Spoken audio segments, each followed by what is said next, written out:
Hello friends, welcome back to my YouTube channel Sneha's बायोलॉगस।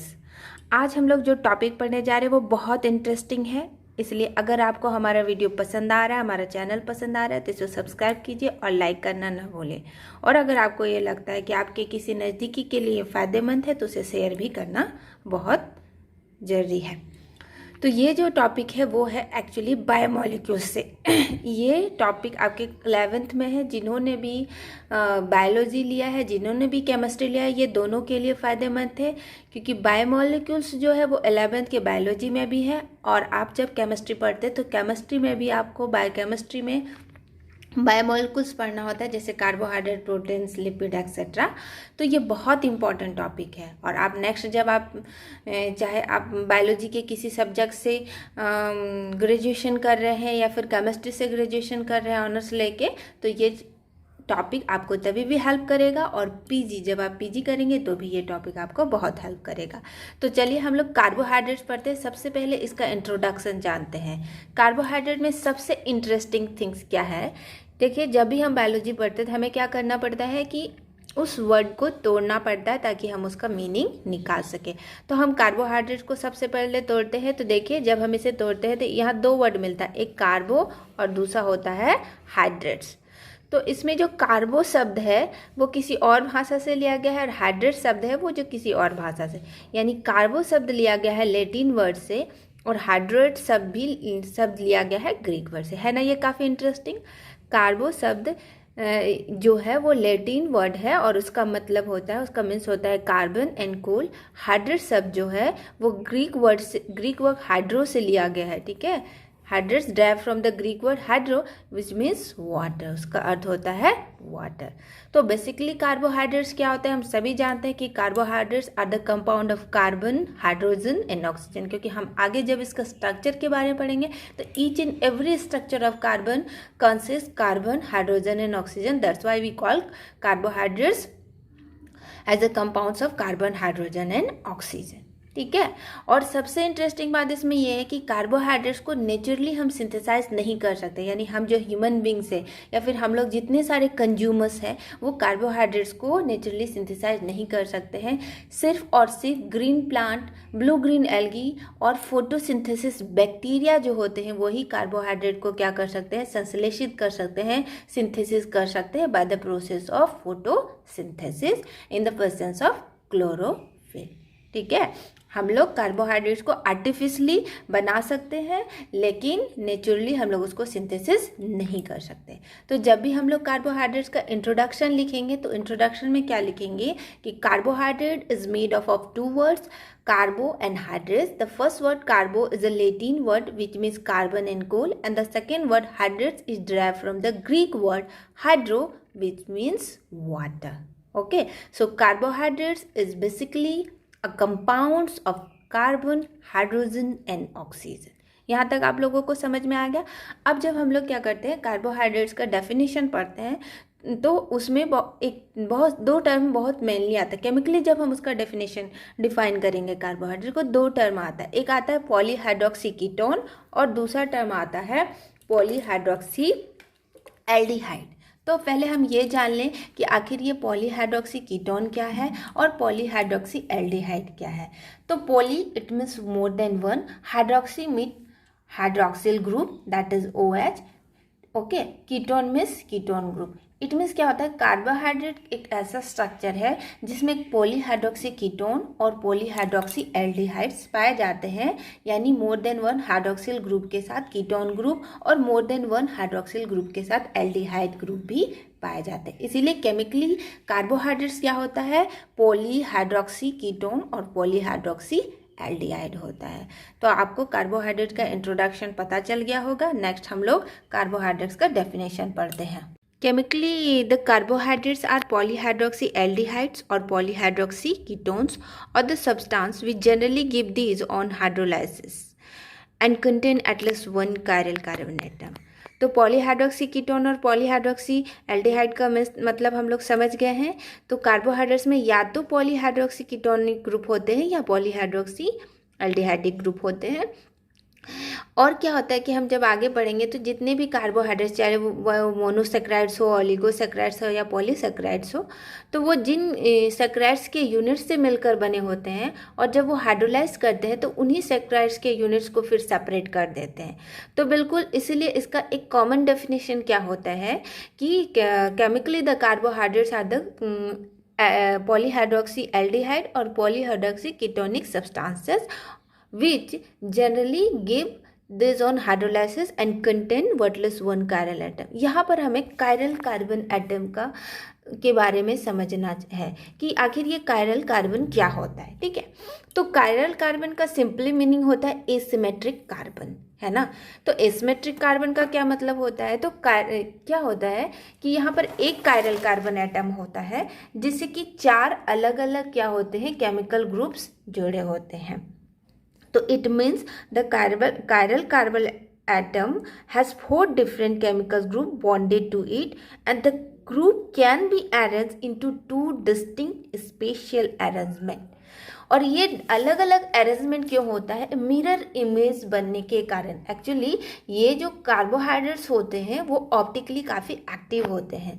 तो देखिए कि जैसे ये क्या है, एक ग्लिसरल्डिहाइड का स्ट्रक्चर है और इसका ये स्ट्रक्चर जो है मिरर के क्या है, फेस की ओर है। तो मिरर के फेस की ओर रहने से क्या होता है, इसका इमेज बिल्कुल इस तरह से बन रहा है। आप देखते हैं, ये देखिए यहाँ पर OH ग्रुप कहाँ है, राइट हैंड साइड में है, लेकिन इसका इमेज कहाँ बन रहा है, यहाँ पर इमेज में देखिए OH ग्रुप किधर है, लेफ्ट हैंड साइड में है। तो यही मतलब होता है कायरल कार्बन का, कि कायरल कार्बन एसिमेट्रिक कार्बन होते हैं जिससे कि मैक्सिमम 4 अलग अलग केमिकल ग्रुप जुड़े रहते हैं और इस कायरल कार्बन एटम के कारण इसका क्या होता है, मिरर इमेज बनता है। ये हम लोग आगे जब मोनोसेक्राइड्स का कन्फिग्रेशन पढ़ेंगे तो उसमें हम काफ़ी डिटेल से पढ़ेंगे। तो वो स्ट्रक्चर जो क्या होता है, मिरर के फेस की ओर होता है, उसको हम लोग क्या कहते हैं, D+ ग्लिसरल्डिहाइड। और वो स्ट्रक्चर जिसका और जो इस स्ट्रक्चर का क्या है, इमेज है, और उसे हम लोग कहते हैं L- glyceraldehyde. D is for dextrorotatory and L4 is the laboratory. तो ये हम आगे पढ़ेंगे, लेकिन यहाँ पर आपको कायरल कार्बन एटम का मीनिंग समझ में आ गया होगा कि it's means asymmetric carbon atom. और इस कायरल कार्बन एटम से क्या होते हैं कि 4 अलग अलग ग्रुप्स जुड़े रहते हैं और जिसका मिरर इमेज बनता है। Let's see the classification of carbohydrates. So on the basis of molecular size, carbohydrates divided into 3 main groups. First one is the monosaccharides, oligosaccharides or polysaccharide, or we can say that on the basis of sugar unit or saccharides, it is of 3 type: monosaccharides, oligosaccharides and the polysaccharides। okay, monosaccharides को क्या किया जाता है, further classified किया जाता है। Monosaccharide के classification का 2 बेस है, पहला है on the basis of carbonyl group and second है on the basis of number of carbon atom. तो हम देखते हैं on the basis of carbonyl group के आधार पर से 2 भाग में डिवाइड किए हैं। First one is the aldoses contain aldehyde group and second one is the ketoses contain ketonic group. Okay, now क्या होता है कि मोनोसेक्राइड्स में कार्बन एटम का नंबर 3 to 7 होता है ना। तो on the basis of number of carbon atom, monosaccharides are further divided into trioses contain 3 carbon atom, tetroses contain 4 carbon, pentoses contain 5 carbon, hexoses contain 6 carbon and heptoses contain 7 carbon. Okay, अब क्या देखते हैं हम लोग, ट्रायोजेस में आप example देखेंगे तो इसका ग्लिसरल्डिहाइड है और डिहाइड्रोक्सी एसीटोन है। ग्लिसरल्डिहाइड जो है वो क्या है, एल्डोजेस है, और डिहाइड्रोक्सी एसीटोन क्या है, कीटोजेस है। उसी तरह टेट्राओजेस में एग्जाम्पल इरिथ्रोज और इरिथ्रोलोज है। इरिथ्रोज एक एल्डोजेस है और इरिथ्रोलोज एक क्या है, केटोजेस है। पेंटोजेस में क्या है, राइबोज है और राइबोलोज है। उसी तरह राइबोज क्या होगा, एक एल्डोजेज है और राइबोलोज कीटोजेज। सेम वे यहाँ पर देखिए, हेक्सोजेज का एग्जांपल ग्लूकोज और फ्रुक्टोज है। हेप्टोजेज का एग्जांपल हेप्टोज और सीडोहेप्टोज है। तो ये है आपका मोनोसेक्राइड्स का क्लासिफिकेशन ना। अगर हम ओलिगोसेक्राइड्स की ओर जाते हैं तो ओलिगोसेक्राइड्स भी ऑन द बेसिस ऑफ क्या है, शुगर यूनिट्स ये चार प्रकार में डिवाइड हुए हैं। First one is the disaccharide, second one is the trisaccharide, third one is the tetrasaccharide and fourth one is the pentasaccharide, है ना। यानी क्या है, इसमें मोर देन 1 शुगर यूनिट्स है ओलिगोसेक्राइड्स में। तो डाइसेक्राइड्स मीन्स क्या है, इसमें 2 शुगर यूनिट्स मिलके बने होंगे। इसका एग्जांपल होता है sucrose, maltose, lactose. Trisaccharides means 3 sugar unit से बने हैं, raffinose. Tetrasaccharide means 4 sugar unit से ये मिलके बने हैं। और पेंटासेक्राइड्स यानी 5 शुगर यूनिट या 5 सेक्राइड से मिलकर बने हैं। वर्बेस्कोज इसका क्या होता है, एग्जाम्पल होता है। अब हम लोग देखते हैं पॉलीसेक्राइड्स। पॉलीसेक्राइड्स इट मीन्स क्या है, इसमें मोर देन 2 शुगर यूनिट्स और सेक्राइड से ये मिलकर बने हैं। पॉली का मीन्स मतलब ही होता है मोर देन 2, ठीक है। तो यहाँ पर हम क्या देखते हैं, ये on the basis of structure, polysaccharides को उसके स्ट्रक्चर के बेसिस पे 2 भागों में डिवाइड किया गया। First one is the homopolysaccharides. It means क्या है, इसमें जितने सारे भी सेक्राइड्स यूनिट्स होंगे सारे के स्ट्रक्चर एक जैसे होंगे, that's why it is known as a homopolysaccharides. और इसका एग्जाम्पल है स्टार्च और सेलुलोज, ठीक है। हेट्रोपॉलीसेक्राइड मीन्स इसमें जितने सारे भी सेक्राइड्स यूनिट्स होंगे वो क्या होंगे, उनके स्ट्रक्चर सिमिलर नहीं होंगे, इट मीन्स डिसिमिलर होंगे। पैक्टिन इसका एग्जाम्पल है। तो ये था most important classification of carbohydrate जिसे हमें पढ़ना है साइंस में। और कौन से बेसिस पे था, तो बेसिस ऑफ मोलिकुलर साइज। इसे आप लोगों को समझ में आ गया होगा। और 2 बेसिस है जिसे मैं आप लोगों को बताने जा रही हूँ, इसलिए आप टच में रहें। Now on the basis of taste, carbohydrates are divided into 2 types. First one is the sugar and second one is the non-sugar. So those carbohydrates which are sweet in taste are called sugar, and which are without sweet taste are called non-sugar. Okay, those carbohydrates which are sweet in taste are called sugar, and which are without sweet taste are called non sugar, उसको हम लोग none sugar कहते हैं।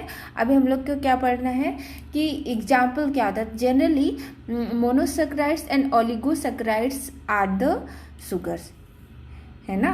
जितने सारे monosaccharides और oligosaccharides है वो शुगर होते हैं, but all polysaccharides are the non sugar. Polysaccharides क्या होते हैं, नन शुगर होते हैं। तो ये काफ़ी ईजी था। दूसरा देखते हैं हम लोग। Carbohydrates are also classified on reducing sugar and non-reducing sugar. Okay, there are some chemicals which help in testing that given carbohydrates are reducing or non-reducing. So Tollens reagent और फेलिंग सॉल्यूशन दो ऐसे chemicals हैं जो ये decide करते हैं कि दिया गया जो कार्बोहाइड्रेट वो है वो रेड्यूसिंग शुगर है या नॉन रेड्यूसिंग शुगर नहीं है।